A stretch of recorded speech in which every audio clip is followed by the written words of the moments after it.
Which one? 2 bags? Both bags?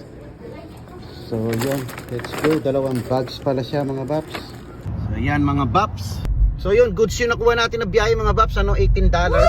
Medyo matagal pero ayos na, $18 mga Baps. Tapos dito lang, 5 minutes lang.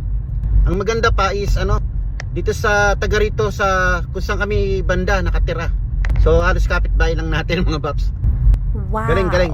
So maganda yung benamano natin. So let's go, atid na natin to. So may pabili na tayo ng burger mga Bap.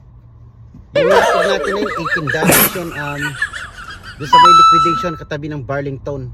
Tapos ikot ako ng ikot kasi yung sabi sa aking apartment, yung pala business siya, ano siya, store. Oh my So God! medyo na-confuse tayo, ikot tayo ng ikot, wala naman ako nakitang apartment doon. Kaya nagtanong na ako doon sa ano, sa tindahan mga Baps. So dito tayo sa Dennis. Mali